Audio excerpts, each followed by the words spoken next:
What's up, former party people? This is Jerry, you know, the one who actually combs his hair on the A is for Alcoholic podcast. Now, if you're finding value in listening to the AIFA podcast every week and you want to support sharing it with others, we invite you to become a sustaining monthly or per show contributor. Go to patreon.com/AIFA. It's super easy and it only takes a quick moment. It's about as easy as buying one of those pre-cooked space chickens from the grocery store, taking it outside, giving it a big old kiss, and kicking it into traffic. Why would you do that? Anyway, you do you, and I'll do me. Again, go to patreon.com/AIFA. And with that, people, let's start the show. A is for Alcoholic is a program about recovery. My name is John, and I'm an alcoholic. And my name is Jerry, and I'm an alcoholic. Join us as we go through the alphabet of alcoholism, one letter at a time.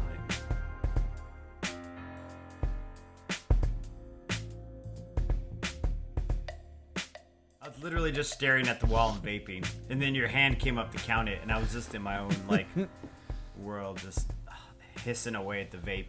Hissing away. Oh, man. Playing snake jazz on my vape. The fuck? I don't know what you're doing, man. Sobriety's made you weird, man. Well, has it made me weird, or has it made I think it's unearthed your internal weirdness. I think you've always been kind of weird, but I think with the sobriety, you polished it up real good.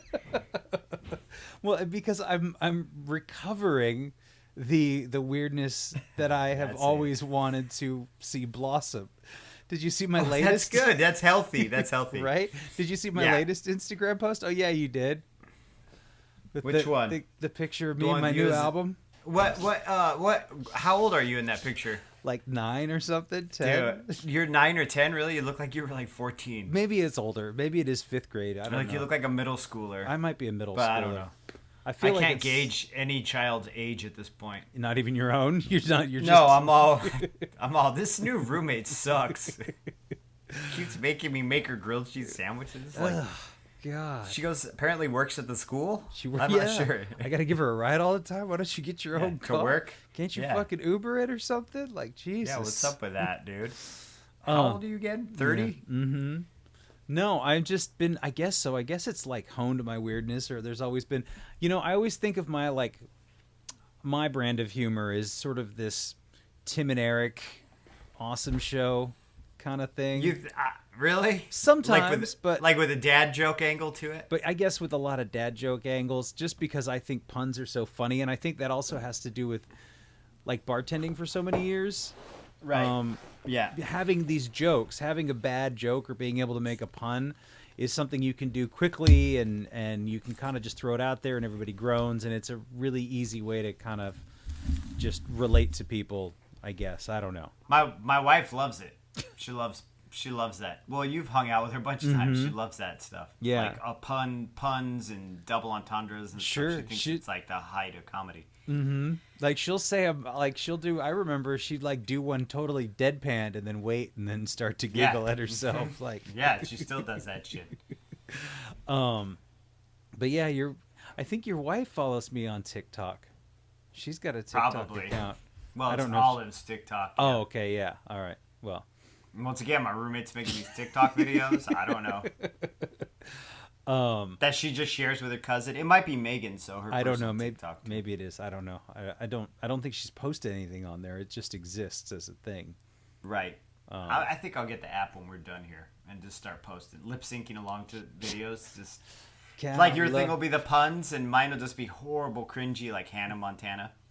California girls are unforgettable. Right. It's Miley Cyrus now, though. It's not Hannah Montana. I saw one on it was like a comment on YouTube, and it was like, you loved Hannah Montana, now get ready for Wisconsin Johnson. And I was like, that's fucking awesome. But it was for that dude Gus Johnson, that YouTuber, who's fucking really funny. He is funny. He's got a sweet stash, too. Wisconsin Johnson. And I was like, damn, why didn't I think of that, right. Man? Well, so you just got to sit in your room and start thinking of you could be like, Main Jane, or no, see, it doesn't work. It's got to have, I don't know, I think the double syllables 2 syllables makes it funny. Yeah, we'll table that. We'll table that for later. You could be the Nevada Data. The Nevada, yeah. I don't know. No. No? No, dude. Arizona Jonah. See, that's not Arizona bad. Jonah's kind of funny. I was like thinking of someone with California and pornia, like Pornia.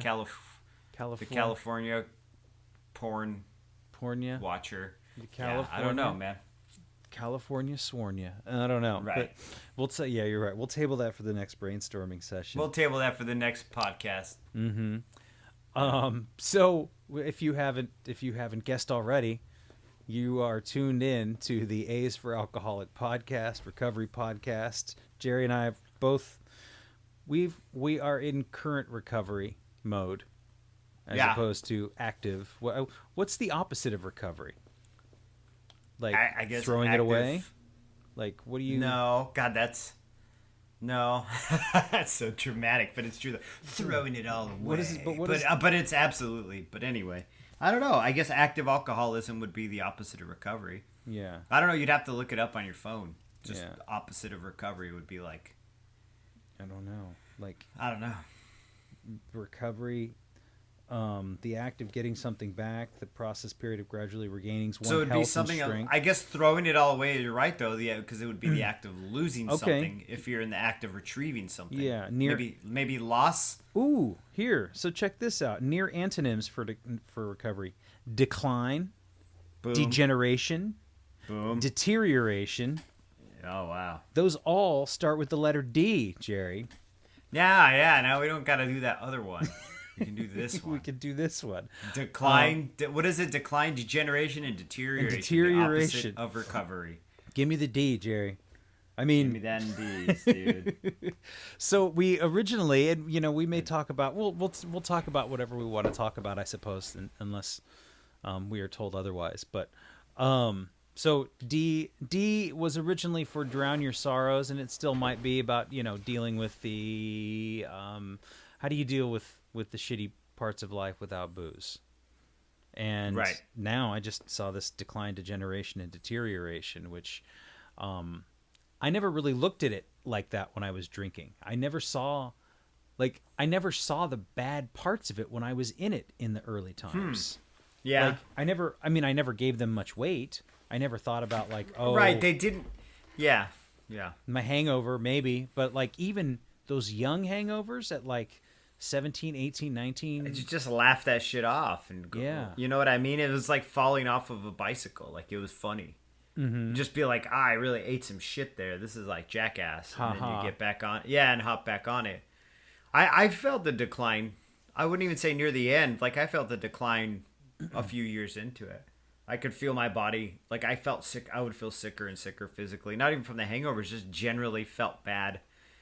Yeah. Just generally felt bad. And I knew that it was getting out of hand. Probably, I would say near the end, but then how long is a period of time that the end was? Do you know what I mean? Was the end the last 6 months, the last year, the last 2 years, the What do last you 10 think? years? What do you think I for don't you? know. I don't know.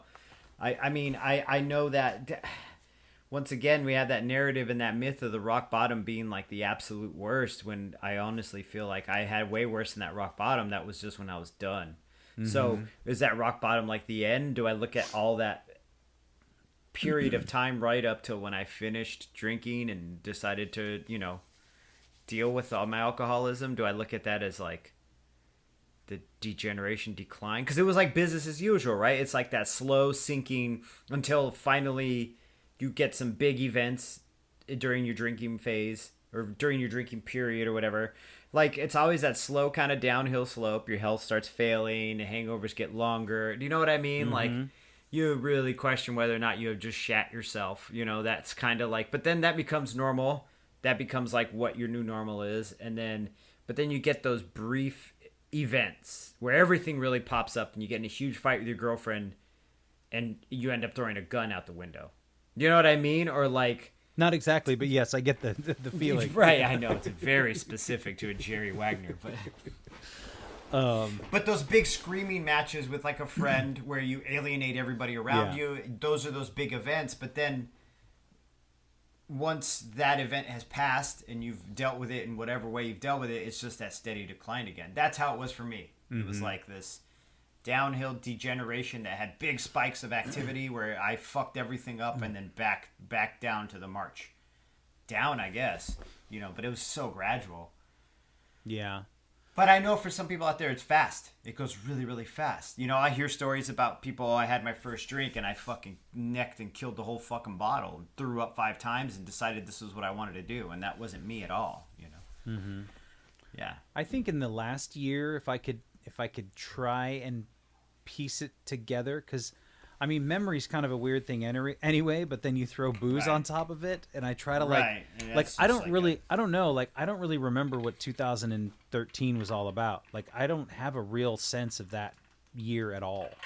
I don't really know, like, even what 2012, 13, or even maybe those last few years was the decline, was the end for me, because I was in this sort of fuzzy haze of, I just work, and I'd work full time, and I'd work 5 or 6 nights a week, and then I would drink like every single night, and heavily on the weekends. Well, heavily during the week, but heavily on the weekends. And so it was just this perpetual cycle of drinking, waking up, hungover, go to work, make money, spend the money on booze, even if it was just like stop at the corner store and pick up stuff. Like, and I don't ever remember like that idea that it wasn't a choice looking back. Like, that was exactly how I needed to cope with whatever, just with the day. Well, and one of the factors too is that like the social aspect in your life was, I mean, as soon as you moved to Napa from Seattle, I was concerned about you, like even in our alcoholism, that you were going away, because I knew that social aspect was gone. Mm-hmm. Like, I knew that you didn't have us around to drink with, and that, like, I even thought, I would even tell Megan, like, I wonder if it's going to get worse for him because he's getting drunk all alone. And then, of course, Walter followed you down for a brief period of time, and then Walter ended up back up in Seattle again, and then... Right, and so, but I didn't, you know, I met a couple of people here, and there were people like my friend, you never met him. No, you did meet him. He was in the living room when you tattooed the bottom of my foot drunk. That really cool guy. Yes, Chris. Yeah, cool. So Chris was cool as hell. Chris was super cool, and he lives in Seattle now. And but there was a little bit, but I know exactly what you mean, because I moved away from a full circle.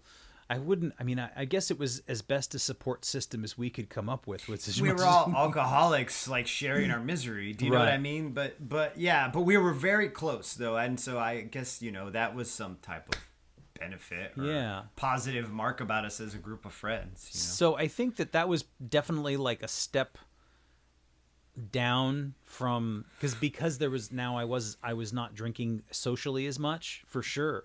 I just have this really hard time, like, trying to piece together the last few years before I got sober, and like what was it all about? And I can tell, I can look at my resume and I know where I was working. Right. Yeah. And I can kind of go back and be like, oh yeah, I remember I would be drinking at work, and then I would drink heavily at work on the nights where I carpooled with one of the managers, and she was the one driving, and so I knew that I could get nice and fucking liquored up. I can't even imagine those car rides home with you, just shit faces. She never just knew. Seeping booze out in the car. She never knew what. Or if she was a bar manager, she must have drank too, though. She might have been drinking too. Probably not like you. No, but she had to drive. Or maybe like you. Who knows? Yeah, who knows? I don't think so. I don't think that was her issue. But I mean, she still. I mean, there was always, like, it's a restaurant, man. There was always something, little wine to taste here, little. Oh yeah, dude. Restaurants are. I mean, I don't mean this in a derogatory way, but restaurants are full of drunks. I love restaurants. I love them for that. I worked in restaurants. You know. Yeah. So there was a lot of that, but it still was kind of hazy, because there was rarely a time when I would reset the drunk, where I would get sober for long enough, now that I think about it, for long enough for me to clear it out of my system. So even if I said, oh man, I really hit it hard the last 3 days, I should take it easy tonight. Taking it easy still meant I'm going to go get a 6-pack of beer and lay in bed because I'm just going to drink beer in bed. I'm going to watch something on my computer. I'm going to order some fucking $50 worth of Chinese food that I'll eat for the next 2 days, so I don't have to leave the house, and I'll just lay low. And that sixer would have been Tall Boys. Oh, sure. I'm sure it was. Yeah. It's They weren't like normal bottles of like Blue Moon. no. Do you know what I mean? Like, or Rolling Rock that has like 2% alcohol in it. They were like probably tall boys and some high gravity shit. Speaking of Rolling Rock, I bet that would be Sisyphus's favorite beer. Get Bum, it? bum, bum. Yeah, dude, It's you an need to old- take that over to Nabil. You leave that out of this podcast. That's a whole other thing. Oh, that's some Greek Yeah, god humor. drive me to fucking relapse to that shit. With my Reader's Digest pun dad My humor. Reader's Digest puns, dude. So, But I guess. Oh, go ahead. no, Continue. so you're I right. had They were. nothing It was really, usually super cheap beer. There was I mean, not that this is important, but there was the occasion where if I got like a nice bottle of rum to drink straight from the bottle, I would get like some fancy beers on the side. But yeah, a nice bottle of rum to drink. I got a nice Kraken to drink straight from the bottle. I don't know if Kraken was good rum, but it's fine. It was mostly tastes like sugar. molasses. Yeah, Yeah, but I would get sugar like and fancy shit. dark rum, and then I would get like some Belgian lager or some right, German. and then just bottle it too. You didn't even have Uh-huh. like a fancy. You didn't even have a skull-shaped glass or anything. It would be like maybe the first glass would be like in a glass. Right, because we have to be refined here. Yeah. Pinkies up, gentlemen. Yeah. But like for me too, is the same thing. It's so funny you say that because I really relate to the point you say where you're like, I really hit it hard. I feel awful. I'm gonna take it easy tonight. Mm-hmm. Do you know what? And then that makes me think of all like that. We always go into this around this time of year too. The sober January, Dry January. and Sovember and all that shit. And like, there's another guy in another podcast. There's a guy in another podcast I listen to who's doing like a sober January who drinks a lot. He drinks a lot. Like he's a big drunk. And he's like sober and everybody's like really stoked for him. And so am I. I'm like, good, man. I hope like you get something out of this month that maybe shows you like, getting fucked up all the time really is kind of not beneficial to my health or well-being or happiness, you know? But then, you know, you have a lot of other people who are like, yeah, I'm thinking about taking a month or two off. I've been hitting it pretty bad. And like, it always just, I don't know, man. It makes me feel negative. So I And don't. not in a major negative way, just in that little way of like, I see someone in denial. Maybe that's the term I'm looking for, is I recognize someone who's in denial and they're just like flying that shit out there all wild. Like, I'm in total denial, you know? I need to take a couple. Maybe I should take it easy. When it's like, yeah, you're right. And so I think that that's difficult for us to see because one, you know what the answer is for you. Not that you know what the answer is for that person. For them or this commenter on it or anything, Right. you know, but it's But still you like, know, I'm you like, know what works, and you know, Right. we know that alcoholics, as vastly different as they are, as core human beings, we're pretty similar in the things that work and the things that don't work. Not everything is binary, but there are some things that are, you know, drinking an entire bottle of vodka in a night is bad. I mean, I would say empirically and binarily that is bad. You know what I mean? Getting up Okay. you know what I mean? Getting up Yes, early I in the know morning exactly what and you drinking mean, a yeah. lot of water and going for a run, that's a good thing. Right? Again, Right. everybody's different. But when you hear that denial, I think what I hear is that you're conflicted because you want to help, but at the same time, I don't want to hear your bullshit. Right, exactly. And it also, there is an internal kind of conflict going on because I do feel a twinge of guilt in that I'm like, Jerry, what position are you in to judge this person? Because I'm absolutely judging them. Yes. And also, like, I also want to, shout it out, like, from the fucking rooftops. Like, dude, do this. If, you know what I mean? Like, just try what I'm trying. You'll feel better, you know? Like, you'll feel better. But I also don't want to be one of those people who join CrossFit and tell you all about fucking CrossFit all the time. You know what I mean? Or be like, yo, it's all about CBD, rub it all over your body. You know, like, I don't want to be one of those people because that's not really my jam. When I started going to the program at the beginning, I remember having those distinct thoughts like everybody should be working a program. It would benefit us as a society if people worked a program. And now as I get older and farther into the program, I'm like, well, it just would benefit me if I work my own program, and then society will have to figure out their own thing, because what am I going to do? Go tell everybody? In my first my first year of sobriety, I shoehorned the fact that I was in recovery into like every fucking conversation I could have. Mm-hmm. Because I was so proud of myself, you know, and I was so proud of what I had accomplished. But to other people, like normal people, they're like, congratulations, you're not a falling down drunk. Good for you, buddy. Yeah. You know. Yeah. I would say too that like, hey, if society did come knocking at your door and said, "Hey, I need some help. How did you do it?" You would tell I'd be them, like, or be like, "Hey," motherfucking 12 steps. We all don't got to believe in God, but, you you'd say, got to "Hey, humble your meet me at a ass. meeting. I'll pick Yeah, you up at exactly. 7." Need to be need a lot of humility. God damn it. Yeah. And I think that's also a difficult thing for us as alcoholics who've been through the program that we've been through, is that you want to help, but at the same time you know that you can't help if somebody else doesn't want it. So to hear people talk about hemming and hawing about it, you go like, well, if you want help, I can tell you how I did it, or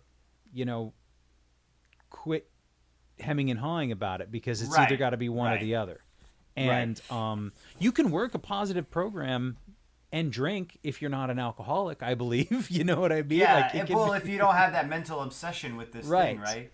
But I guess, the other point I want to make is when I see the comments, not this gentleman himself who's taking this thing, because he's just, he's obviously unhealthy from it. He even posts about how his doctor tells him he should quit drinking. He feels physically unhealthy. He's like, I'll give this a try. But those other commenters that are like, do make those comments, I just always think like, like you say, hemming and hawing, I always think like half measures availed us nothing. A half measure will avail you nothing. Yeah. And so I'm like, I don't know. But then again, once again, that's my ego, and I gotta fucking peel that shit back and be like, hey, dude, it's not up to you to judge this person. It's not. They're before the grace of God. Yeah. There, I'm just throwing all those little. Hey, man. What did they call them? Those little aphorisms, platitudes, the needlepoint platitudes, or whatever you always say. the banal needlepoint platitudes. The banal needlepoint platitudes. I throw those out there, but. Speaking of which, and that's a Mishka Shubali quote, he's got a new story out on Kindle and or Audible that anybody listening who likes good storytelling should check out. That's just, I'm not getting any change from him, but I just think it's super cool. He's got a new story out. But I think another thing with like the dry January and people who are taking breaks and stuff like that, it sounds to me like this guy is genuinely concerned for his health and thinking maybe I should do this. There's a lot of I'll see this on YouTube a lot, where people will do things like, I went to bed at 7:30 p.m. for 30 days and see what happens, or I cut out sugar for 30 days. And so it becomes this sort of this what's the word I'm looking for? This sort of, showing off, or almost like a virtue signaling. Yeah, virtue signaling, like or yeah. exhibitionism. Exhibitionism is great, especially for this culture we live in, dude. And so very exhibitionist. I am. So I wonder if it wouldn't. I hope whoever this is they're taking it genuinely, regardless of whether you're posting it on social media or not. I think that's fine. That's entirely up to you. We have a podcast with an Instagram page, so it's do what you will. Right. But I think that for me, my intentions had to be pretty clear at the end about what I was doing, and not because I had so many days of, gosh, I should really stop this. This really hurts, or oh gosh, I can't believe another morning like this, or oh man, I am so tired of feeling this way. And so I should until that one day where I said I am, and like flipped everything, like seriously. Yeah. Like, I know it's serious. It makes me laugh. It sounds a little funny. I know it does. I am right. And then you're like, or just the new age crystal chakra shit. You're like, I am. Which is the cynic in me always like laughs at those things. That's but okay. You're absolutely right. I should because how many times I laid in bed so many times doing the "Are you an alcoholic?" test that AA would provide on my phone, and answering yes to all of them but one, and then being like, "I'm all right still," hanging on. Just got one, and the one didn't even pertain to me. It was like, "Have you ever had a DUI or something?" I'm like, "Nope, never had a DUI. Fuck you. I'm never not had a driver's license either, so I'm good." Right, exactly. Like never really knew how to drive. But. That denial's funny because I always would think that I wasn't in denial. I would always say, I'm not in denial. I know exactly what I am. I'm a fucking alcoholic. And I'll tell everybody I'm an alcoholic. And it's a cutesy, funny thing. And it's part of my personality. But then I was in absolute denial that it was like fucking me up fundamentally. That it wasn't, I wasn't just a heavy drinker. who was charming and drunk, and it was like fucking my entire life up. Well, that's why we're here, right? Yeah. 'Cause if it didn't fuck my life up, I wouldn't be here doing this. It was just, I mean, for so many years, I remember, even in the best of times, in the most fun of times, in the happiest, most lucky lucky, happy-go-lucky times, Right. it was all that I remember us ever thinking about accomplishing was, what are we gonna do to get fucked drunk up. tonight? Yeah. Who's got what? Where are we gonna go? Who are we gonna see? There was so much effort and energy into like planning and organizing. Even if it was like, you got some whiskey, I'll bring some beer. We got some beer. We got some drugs. Oh, so and so said they can get some drugs. We should get some drugs. We should get some Let's get some weed. drugs, Let's get some right. cocaine, and then we can drink all night. And then somebody's like, I got a strip of acid, and I'd be like, yeah, let's do that. And then next Boom. thing I know, I'm fucking drinking Milwaukee's Best at 8 a.m. with Todd Kuzer at the Coffee Corner fucking parking lot before my shift to go wait. You're supposed to be tables. on shift. Yeah, exactly. Basically. And I think he drove me to work. He was my manager at the time too. You know? Yeah, no, Like, I know. So I saw some of those shirtless wrestling matches. yeah, so it's like, it's such a that was it. That was the motivation, and that was the point and the purpose of every single night. There was never any larger ambition, Right. or at least I don't know if I necessarily have any larger ambition now. It's just my motivations aren't just getting fucked up. I was thinking while you're talking, I was thinking about my life, how it is now versus then. And like now there's just kind of this, I mean, I get overwhelmed and frustrated, but there's this like quiet kind of peacefulness to it. This just kind of like daily routine of things that I do every day. And these moments I have where they're really profound and they're stupid. They're such stupid moments that I would think would be so they wouldn't have any weight at all while I was drinking. But just even today, like I ran and I was on the track, and just the wind, do you know what I mean? Like feeling it on my body and just knowing that my arms and legs are doing what they're supposed to be doing and shit. It was just very profound to me. I just had this moment where I was like, I am in this moment doing what I'm built to be doing. This is what I'm built to be doing. Do you know what I mean? Mm-hmm. Me personally. As a human being and as a thoughtful person and as a kind person, I'm in this moment being mindful, experiencing my arms and legs moving, propelling me forward in a controlled fall, with the sweat on my body and the, and it's freezing, and it's just, I don't know, it was just this tiny, quiet, profound moment. Or I have it when I'm just laying there with my daughter and she's reading a book, or I'm just rolling around with a dog, any dog. I'll just grab a dog off the street, bring him in the house, man. And just be like, roll with me. It's not even a dog. Sometimes it's a child and the police come, but that's all right. Yeah, I mean, Yeah, I'm rolling. but seriously, I mean, those things, you talk about being a cynic, but it's true. And you get to those, you have those real moments of human experience, and you're like, holy shit. I don't remember having them drunk, and if I did have any profound experiences drunk, it was usually because my emotions were so raw from drinking, or all of my inhibitions were so dropped that I would just, my reaction to it would be so inappropriate. It wouldn't just be this moment of taking it in and living within that moment in mindfulness. It would be this like outpouring of grief. You know what I mean? Like I would just cry my fucking ass off for nothing. Just cry. And it was never crying like, oh, this is a beautiful moment of time. It was like, why did all the bad things happen to me? Why did they happen to me? And never processing any of the underlying issues that led to the tears.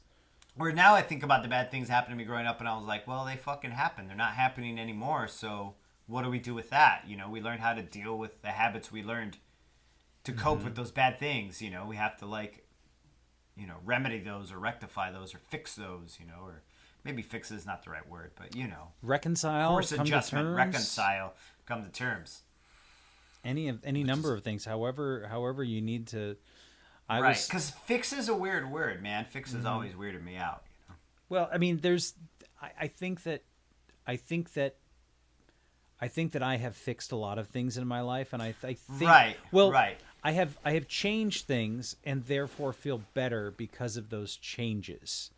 There were things that didn't work very well the way that I had been doing them, And when I changed those, changed those actions and developed better habits toward the other thing that I wanted, or toward just, like you said, the peaceful and contentment. Maybe you don't, I'm not saying you have to be ambitious or have some large dream in your life that needs to be fulfilled. What if this is it and you have found fulfillment in some way? Then that's fucking beautiful. Yeah, that's beautiful. The simplest things, I think, are the most beautiful sometimes. Mm-hmm. That's why when I always hear about 5-year goals or and recovery, to me, before I went to recovery, was always really daunting, because it was like, now I have to go do shit. Now I have to go be fucking responsible and do all these things and be upright and pay bills, and which I do now. But do you know what I mean, though? Like, have to have a goal.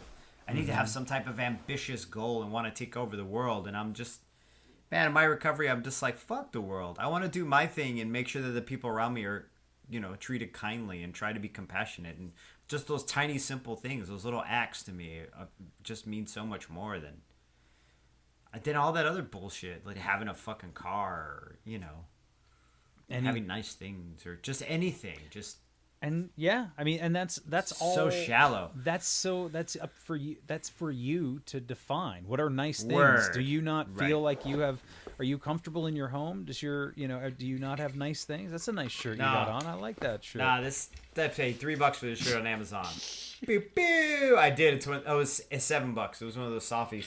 I could use some more walk-in closets, You need more of them. Exactly. I don't even have one.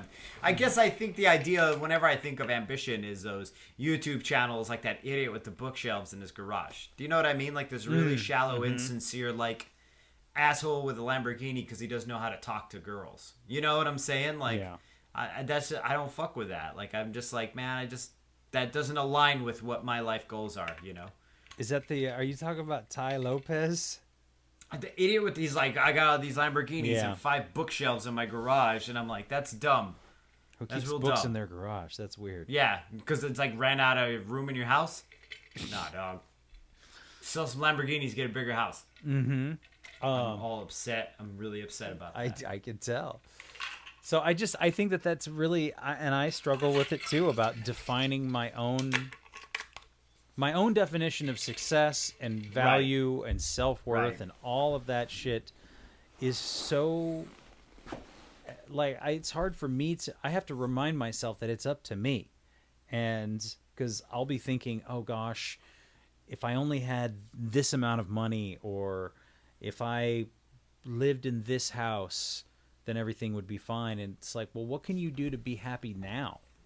Right. What can you do to be happy today? I got to go out today and went on a big, long hike, and we did a bunch of, I filmed, Nabil and I went out and I filmed him running and did some stuff, and I'm going to do some running videos with him. Because I've been doing those with myself, but it's hard when I'm trying to, if I'm the subject and the director, like, I can't, there's a lot of things I can't do. There's a lot of shots I can't get. You can. Les Stroud did it. Never watched Survivor Man?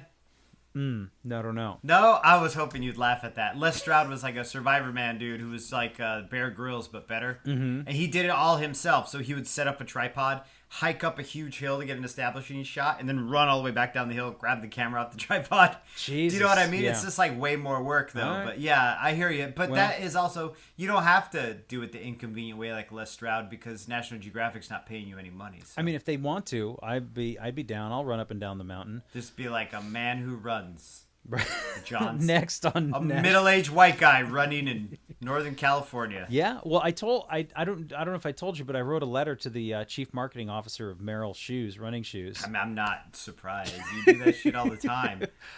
And I told her, I said, hey, well, originally it was like Mishka Shubali is selling his big van, his big green van, and I said, well, you should buy this van, and then we deck it out, and I go drive around the country, and I run in races and run through national parks, and I film the whole thing, and then we put it out as, like, the marketing campaign for Merrell Shoes.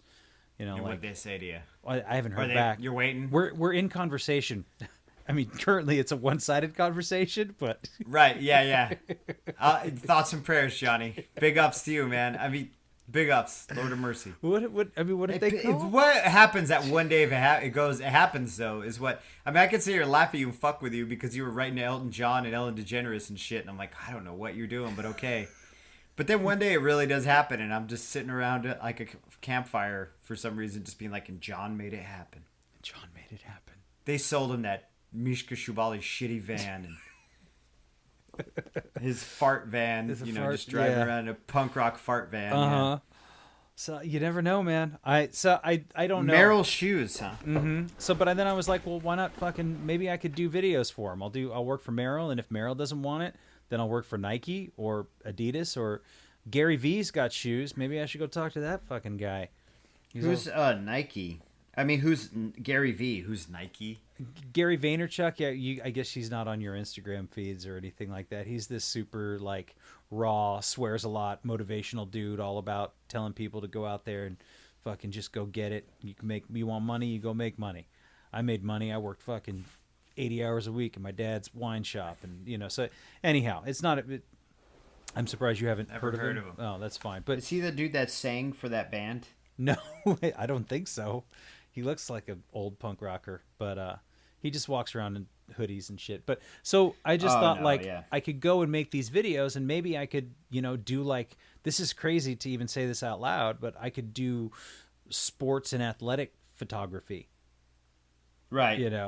Oh, this dude's like you listen to a lot of these dudes, huh? These like motivational dudes that tell you about business and shit. I do listen to some business stuff. Yeah, I don't like it's all dry to me. I thought it was the guy from the Cro-Mags. Oh, John the guy Joseph from the Cro-Mags is like this vegan dude. Yes. Yeah, and then I started following him on Instagram, but then it didn't last very long.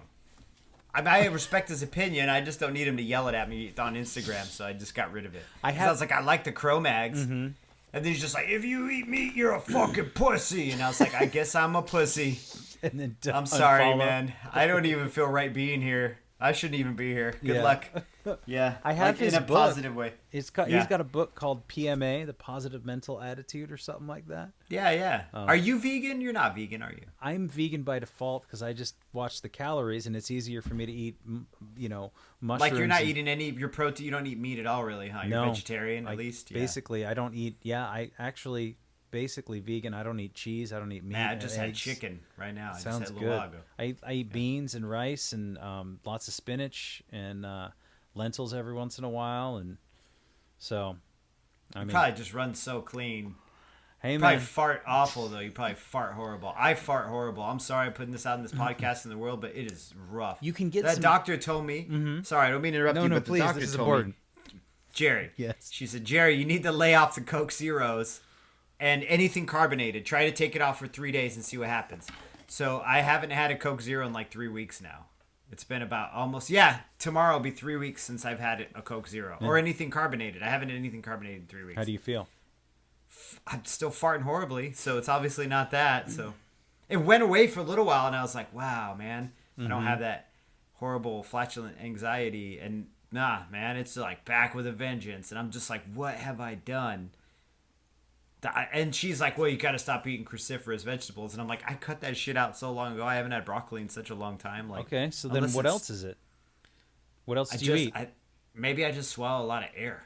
Okay. Well, you know what I eat every day? What? Every single day is yogurt. Right? So I eat Greek yogurt because it's real high in protein. So I can mix it in a smoothie and I get that protein so my blood sugar doesn't go low during the day. I think you could probably find some alternative to the Greek yogurt. Right, but then if I do protein powder, I know it's going to be worse. It's going to be worse. I would just try a different, do a plant-based yogurt. I don't mean to push you in that direction. You can do what you want. I'm looking for the lower cal one though, but maybe I should try the plant-based yogurt and just eat the cows and fuck it. All I can say is that 1 cup of the Greek is like, we're going to get into this talk on the conversation, but 1 cup of the Greek is 110 calories, right? And then I look at 1 cup of like oat or 1 cup of like almond, and it's like 140, 150, 160 for a cup. Sometimes almost 200 for a cup. And then I'm like, God damn, like don't want to do that. I'm still trying to maintain, I know. I would say, I'm not even saying cut out meat, but I would say if try to What if get I rid of should the cut out dairy. fucking dairy, dude. I bet It's you the that's dirty it. dairy that's getting up in your guts, man. And then you know what's up? If I get rid of that dairy, dude, I can go back to drinking them Coke Zeros again. You know what I'm saying? You are fucking negotiating with yourself, dude. That's No, I was fucking, just joking. No, but that's the I do alcoholic miss 'em, brain. though. You're like, You know, Cut out the Megan dairy. found one because there was like 3 on top of the fridge. She found one, cracked it open, and drank it because I had them all up on the because I don't have any room for my Coke, so I put them on top of the fridge. And there were like 3 left, and she cracked one open, and she was like, "Damn, I thought this was a root beer. It was a Coke Zero, so I'm gonna drink it." wait, who opens up a can of soda without looking at the label? My wife. Things just like happen sometimes She to didn't her. like she didn't see the different color or something. She just grabbed the can and cracked it like in the dark, I guess, and poured it into a glass in the kitchen and went, "Oh, this is Coke Zero. This label's black and the root beer label's brown. Weird." But anyway, she's like, "Do you want a sip?" And I was like, "Yeah," but I didn't take one though. And I walked by the can in the kitchen and there was like a quarter of it left in the can. I like picked it up and shook it and like felt this fucking strong urge to just down this warm soda. It was so crazy. So crazy. But now as I'm going to this mindset, I'm like, really, I gotta be abstinent on soda now too. Like I can't even just have a nice soda at the movies. Is that gonna turn into a soda binge and then I'm just gonna be farting up a storm? And Well, if you go by your program, then yes, because that's just the way your brain is wired. I don't know. I don't buy into Or it. you can fucking have a Coke Zero. I think You it I'm might. talking about this denial earlier, and I'm like, I don't know, John. I don't know. But see, I haven't had any soda yet, so I'm fine. Like, I really do. I mean, but then once again, it's like, yeah, the dude who's like 3 weeks sober is like, fuck yeah, I can go to the bar, No, I'm fine. hang out for karaoke night. Yeah, I'll just Which have I've fun. done, have a yeah. cranberry and soda, club soda, you Mhm. know, and then Right. next thing you know, you don't stop believing, fucking Sweet Caroline your way into the fucking ER. Yeah, into the. You know? I would like try to cranberry and soda water and end up doing like 4 fucking Red Bulls though. Like being sober and drinking like 4 Red Bulls and then You're like, yeah, this yeah, is good. just yeah. It felt like the tire tracks in the DeLorean in the Back to the Future movies, just like a streaming fucking line of fire, you know. You should try almond milk and get the powdered peanut butter. I do So- almond milk. So do Now. almond milk and go check out this powdered peanut butter stuff. Uh-huh. Basically, it's like a I fraction. have some of that stuff, It's- too. I think it's great. I think it's delicious, and You I don't like know. it, huh? Well, I don't eat it like by the spoonful. I put it in the smoothies and stuff like Maybe that. that's what I'm doing wrong. I'm eating it by the spoonful. No, I'm just No. fucking with you. I've never put it in a smoothie. Actually, I would just mix it with water and make sandwiches with it. What? But it That's was ne- yeah, What? because it turns into peanut Hold butter on, if you mix slow it with down. water. You just mix the powder and water. You're making powdered peanut butter sandwiches? Yeah, not anymore. I'm using real peanut butter now. Okay. I've gained a little weight though. Hmm. I've gained about 3 pounds, so I'm at 153 now. But I fluctuate between 153 and 155. Okay, but you understand, like, you look great. You look exactly I'm the fine. same. Yeah. Well, okay. no, I have awful body dysmorphia though. Like Right. if you talk to my wife, I do. I actually, honestly do. Like I look at my body and I'm like, fuck, I need to fix this shit. It's gotten real weird. Actually, I don't know if I have an eating disorder necessarily because I still enjoy myself. I just count calories more. Mm-hmm. But like Megan will be like, "You look strong," and I'm like, "I'm a sad fat fuck," and I'll run out of the room.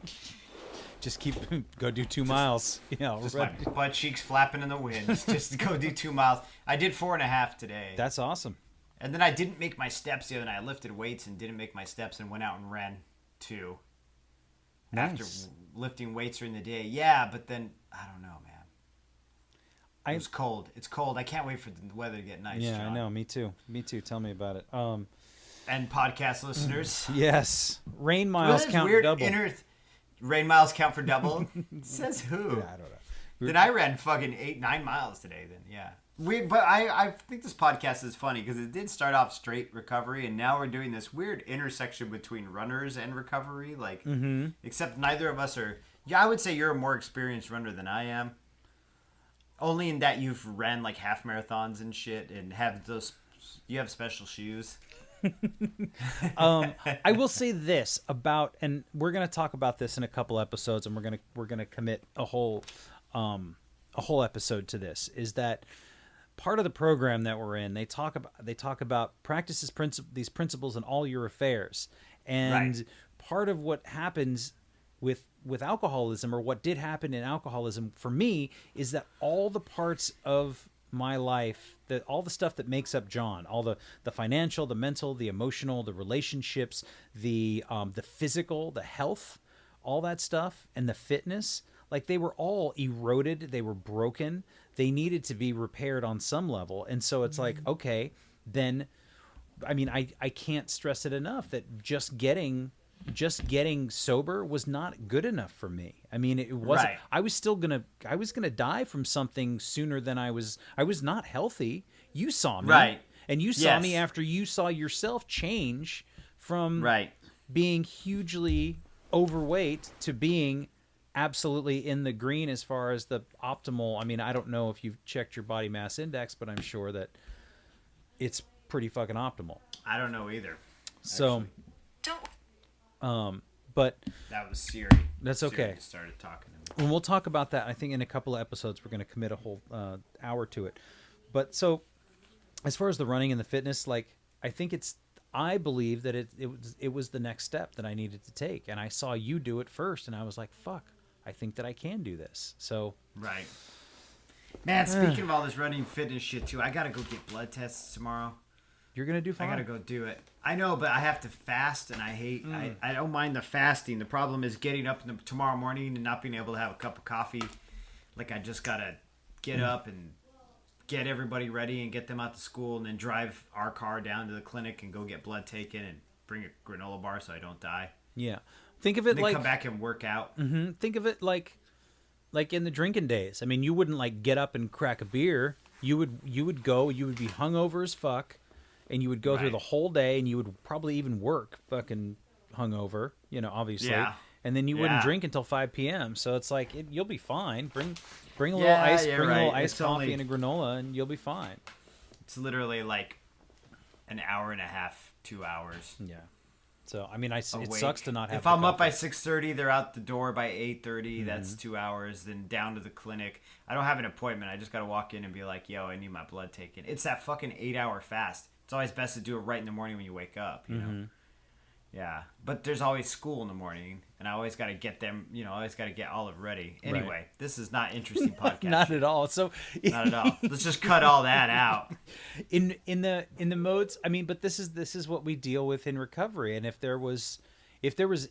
you were drinking, you wouldn't give a shit about blood tests. You wouldn't give a shit fuck about no. longevity. You wouldn't give a shit about your kid. I mean, maybe you would, No. but I mean, Well, I would, but it would be more in the sense like, don't catch on fire, don't die. go to school. Other than that, I'm like, get out, just leave me alone. You're too loud. I'm hungover. so Yeah, you're being way too much work. You're fucking, ugh. So I think that there are things that we are able to do in recovery that we weren't able to do while we were drinking, whether it be Absolutely, yeah. I 100%. think if there weren't, then there would be no contrast between the two. What's the use of getting sober, going into recovery if there's no contrast? You know, I think that's one of the most valuable tools we have as far as being sober people, and to being sober to those people around us is the contrast between what it was like and what it is like now. I mean, that's the big cornerstone of like our program is like what it was like and what is it like now. Like what it was like, what changed, and what it's like now. and What is it? Strength? What is it? Hope. Experience, strength, hope. I don't know what order, but it's strength, hope, experience is the one I always think of it as. And I hope that like that guy that the podcaster you were talking about on Instagram who was like, I'm going to take 30 days off and see how it feels. I wish that I would have had the wherewithal or the self-awareness to say, hey, maybe I should try this. Now, of course, as an alcoholic, I didn't. That wasn't an option. I was too wrapped up in my own stuff. But Right, like, could you ever think of doing a sober? No, I never. No. I was just like, no, man, I am strapped in. Leave me alone. I've got shit to do. I think there was a period where I did it for 2 months sober. I was Right for 2 months. And how and I how hard fucking- did we bust your fucking balls? you guys about it? made fun of me like constantly. I told you your doctor was a quack Yes. for telling you to get sober. And then how did you feel for those 2 months? You're awful. I hated it. Awful. I was miserable. I was unhappy. I remember being like laying on the couch and like watching TV or something like that and just like, this is fucking bullshit. Life sucks. Right. I fucking hate this and I don't want to be here. And this is so stupid. Why am I doing this? Why don't I just drink? Because I wasn't replacing it with anything. It was just that gaping hole and that raw nerve. And I wasn't doing anything to tend to it. You were like in stasis. And I was still You know what I mean? 6 Like you were years just away from getting sober. Yeah. So You were just upright with no program. Just like there's nothing there to replace. Like you said, no replacement. Nothing to plug that hole. I wasn't even looking inward to try and do it. I was just Nah, like, you just had a doctor in the Pike Marketplace tell you need to quit drinking because your liver was gonna fall out. basically, And then he's like, "Here, take some of these Chinese herbs." basically, yeah. And you were like, he's a quack. So, and you know, he might have been a quack, but he was. I felt like he had some good advice. He told me to quit drinking. He also told me to quit eating so much salt, sugar, and fat. I mean, Which is all the shit that fucked you up yeah. in that period of your life. Yeah. Yeah. But also, I was a giant alcoholic at the time. I was doing salt, sugar, and fat. I don't know why my fucking phone's blowing up next to the mic. That's all right. So I mean, it's just those things that we did because we didn't know any better. I didn't know any better. You didn't know any better. We were doing the best we could, and like, what an amazing fucking gift to be able to do better every single day. Or even if I don't do better, at least I'm here and I can enjoy those quiet moments of contentment and peace and all the, you know, silly stuff that is probably the most important stuff. You know, we call it silly because we don't want to. It's difficult for us as cynical, jaded people to be in touch with our genuine feelings of love and joy and contentment. You know, it's like, if you're not angry, you're not paying attention. Or well, we have like that weird. There's so much. It's that weird Gen X thing. It's that weird masculine thing. It's that weird fucking masculine alcoholic thing. You know, it's just all crosses over on top of each other. You know, where we can't, show vulnerability. Fuck that. Well, I mean, you and I are from a generation where they told us that boys don't cry. Well, at least I don't know if they told you that, but they told me that. It wasn't just a really good Cure song. It was actually shit they said to me. You know what I'm saying? Like, you don't cry, boys don't cry. And I'd be like an infant, like a little kid. You know, I'm like, I cry because I'm a fucking little kid. So I think I think those programs are put into our brains. You know, they were put into mine and your brain very early on, and then once the program is set, it just starts running on its own. So you just say it to yourself over and over and over, and every single day you think about that awful moment where you were upset and sad, and somebody told you to fucking toughen up, toughen up, and then toughen up, you little fucking ding dong. So what do you think's gonna happen? You're gonna drink over it? You're gonna drink over it. I was 8. I was like, yes, I am gonna drink over it. You have no idea. Give me another juice box. And my mom still always says that. You were the youngest drunk I ever met without a drink. So I what was it? Somebody once told me something. They were like, I didn't start drinking in 3rd grade, but I could have used one or something like that. Yeah, exactly. I love that, dude. I fucking love that. That's still to this day, right? Like, and even, I don't know, that's just one of the things I love about people in recovery, too, is they can kind of fucking joke about that shit, and I think it's so funny. Like, I remember asking my mom wasn't even 40 yet, and she had 4 kids. She was, like, younger than me and had 4 kids, and I was, like, already grown. And I was like, how did you deal with this all? And she's like, I drank. You know, and it just made me laugh because she was 100% sincere. Like, she's like, I got drunk all the time. That's the only way I could deal with raising children was getting drunk. You know? Yeah. And I think while I was drinking, it would have bummed me out. It would have been like, that's fucked up, Mom. But now that I'm not drinking, I'm like, I don't blame you, dude. I understand. Yeah, you earned it. It was hard. It was painful. And these were the tools that she was given, that she had at the time, you know? And like, just even the I think too, we get into that sort of arrested development phase where we're drinking so much, we haven't grown, we're not interested in learning. I wasn't interested in learning. I was interested in seeming smart. I was interested in seeming clever or intelligent or well-read. I would, you know, it wasn't so much about reading the books, it was more about having them on the bookshelf. Now, granted, I did read a fair amount, but still, it was more about like, how does it look that I've read these books? How does it look that I listen to this music? How does it look that... Right. Your image. Like, what am I putting forward for my image? What gives me depth of character? It was exactly. Let's put that on the outside. That's what Right. that's what gives me depth of character and personality. Right. And to be dark and brooding it just sounds exhausting nowadays. It really does. It really does. Even in yes, it does. Even though I was known for it forever, and they're still like, oh, Jerry, he's a sad guy, and I'm like, I'm not sad. I just tend to gravitate towards sad things. I like them. Maudlin. I like maudlin, Yeah, man. I I should do. have been a fucking actor. Mm-hmm. Should have been a Shakespearean tragedy. That just would have been my stock and parcel is tragedy. And then every once in a while come out like a comedic role, blow everybody's mind. Mm-hmm. You go from Iago to he was a Shakespeare, right? That's a character. Yeah. Iago? To like there's something about Mary. Something. There's something. That has not aged well. Has not something aged about great. Jerry. Something about Jerry. Is that hair gel? It's them farts though.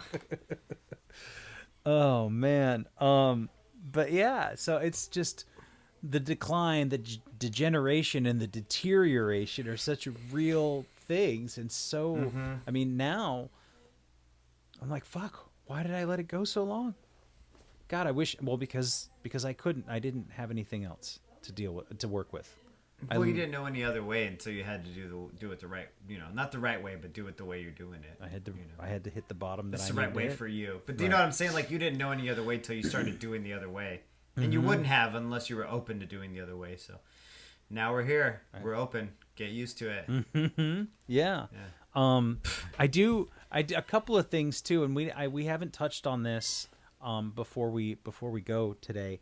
Our friend Casey Deck, friend of the pod, he just celebrated a year sober, which is super exciting. And That's rad. He's an old drinking friend of ours from way back in the day. He was more, I think originally I met him through you. And how did you meet him? He's my old roommate. He's your old I roommate. met him through another person I met here in Eugene. Okay. He was like one of the first people I met in Eugene, actually, in the early 90s. Yeah.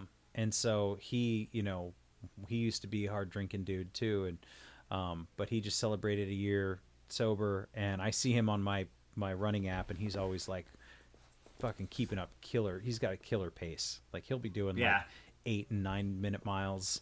That's fucking crazy. I know. I'm over here at 12 being like, yeah, suck it. If you can do 5 an hour, 12 dude, to 11. That's fucking awesome. If you can keep that up and just work on the pace or the form, you'll be awesome. Do what, 5K an hour? Yeah. That's 5. No, Oh, I 5 thought you meant miles. 5 No, that's 12 I can't minutes. do 5 miles an hour. Sure you can if you're doing a 12 minute. Oh, no, but I'm not doing them consistently, though. That's just the first mile, and then I get tired. That's okay. Stop, have a picnic, drink a couple cups of coffee, you know. I do. And then I just wanted to I have say... a baguette. I go get my running baguette. Go ahead, you do sorry. you have a running baguette? Is it baguette Yeah. or baguette? Baguette? Baguette. No, for running, it's baguette. Normally, for dinner, it's baguette. But when Okay. you run, it's baguette. Yeah. And then I wanted to say thank you to our latest patron on Patreon, Kyle Frame. Joined us just recently. So that's Kyle. awesome. We appreciate, all of you guys that listen, all of you guys that write in. I will say this again. I'm totally fascinated by you people on the other side of the world, like any of the international people outside of the United States. I would love to hear how you found our podcast, how you listen to it, and what it's like being in recovery or being interested in sobriety in another country. Like when I see Beijing or Australia or Dublin or even South Africa, like what the fuck? Like it might as well be a whole other planet, and it's So I think that's it, unless there's something else, Jerry. Is there anything? Let's talk about my personalized baguette holder I have for running. It's mesh. It's like a sling, like a courier bag. Like put one of your those running baguette. baguette. It's Yeah. like a quiver. Like a quiver for arrows, but it's just got one big piece of bread that I eat when I run. Thanks again for listening. Our music, as always, is by Neglect. You can find more of his stuff at neglect.bandcamp.com. And you can find us on all social media platforms that matter: Instagram, Facebook, and Twitter. And you can reach us at aisforalcoholic@gmail.com. Talk to you later. Yeah.